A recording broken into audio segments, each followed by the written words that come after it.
In today's video, I'm going to be looking at the 2-3 zone defense and the different strategies that you can run inside of the 2-3 to protect yourself from getting scored on. Really quickly, if you want an unbeatable defense, definitely check out my Unbeatable Basketball Zone Defense book down in the description below. Okay, so let's look at the 2-3, the basics behind it. And that is essentially you're guarding an area and not a specific man.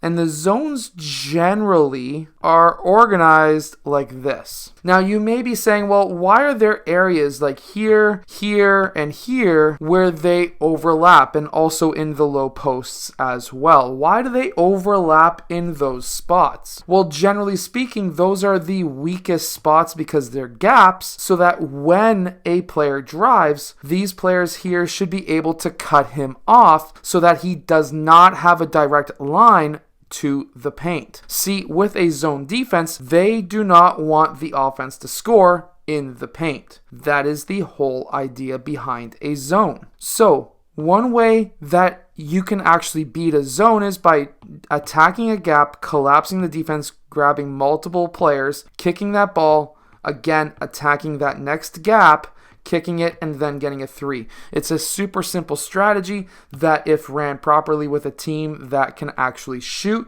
can work extremely well. Player 4 could also cut baseline. This could end up with a layup. There's so many different options, but if you move the ball fast and attack the paint, then generally speaking, you should be able to beat a zone. However, there's other strategies to beat a zone as well, and that would be to get that ball into the high post, because by having the ball at the point way up here, you're going to be getting players 1 and 2 to trap you, and then by getting that ball into the high post, you could get a shot that can draw player 5 up, in which case that leaves player 3 guarding 2 players, and if player 4 was to cut back door, if player 3 stays in the middle, this could be a quick backdoor cut pass. If he covers the bottom, player 2 could be then open for a 3.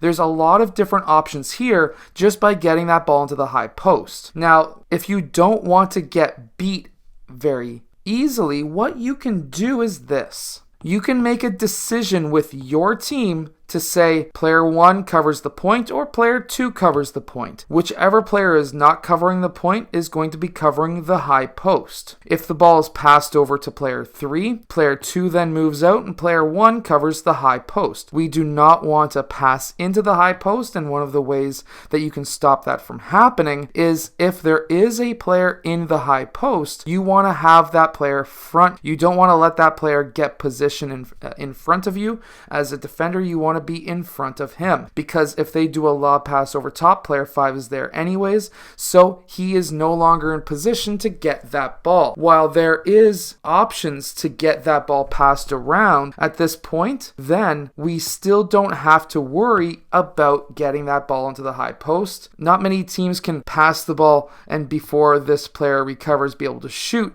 so having that 2-man squad run that switch up top can be very useful, and it's actually a very good strategy to run to cut off passes to the high post. My Unbeatable Zone Defense actually runs a kind of similar strategy, but a player comes up from the post, but you're going to have to go and check out the book down below. However, with the 2-3 zone, this is a fantastic way to kind of throw off teams, because I've ran this myself with my U14 boys that I coach, and I've had other coaches screaming out, run our 1-3-1 offense, because he thinks that we're running a 1-3-1 style zone because the wings pop up, and whenever that happens, they will automatically assume, or at least some coaches will automatically assume, that it's a 1-3-1 offense, and some coaches will actually put in different plays that will be better for different types of zones, which to me is a waste of time.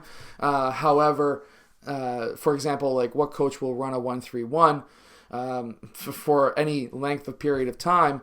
So from there, this is actually a very good way of kind of throwing teams off, trying to figure out what type of zone that you're actually running. Another strategy that I really like to run, especially with younger age groups or with teams that are inexperienced, is to say, I don't want anybody outside of the key. The only time somebody is outside of the key is if it's a player in your zone, and I only want one player at a time out of the zone. So for example, player 1 passes to player 2, we're still doing this switch. However, if player 5 gets that ball in the corner, as an example, player 4 will go out to guard him. Players 3 and 1 cut off the middle of the key. Players 5 and 2 cut off this side of the key. And while this pass can still be there, we can have some post players potentially getting that ball. They may want to try and overload, whatever it may be. We're still there in position where if they kick out to player 1, then player 2 moves up, player 4 comes down and guards player 3.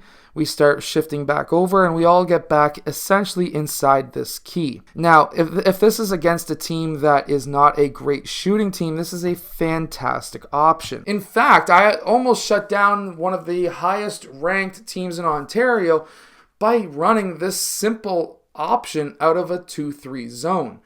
And what we did is they were, at a point, they were trying to get that ball to the high post.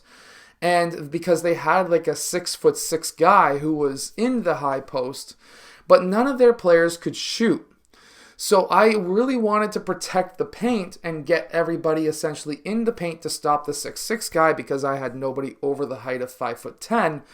And at that point, we were able to stop them by collapsing essentially all 4 to 5 players on the guy, and he couldn't do anything.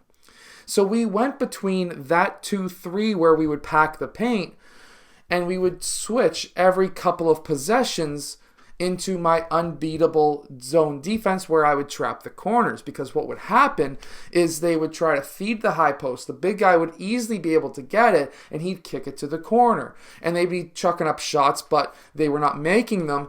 And then I would switch into my unbeatable defense, which is again down below, where now when they do that kick-out pass, it's an automatic trap in the corners, and that just absolutely blew them out, and we won by a lot, and it was against the top team. See, this is why every team needs to be willing to shoot threes, but also able to make those threes. Anyways, I hope this strategy or these strategies help your team win more games. If they do, hit that like button and subscribe, and I'll see you guys again next time.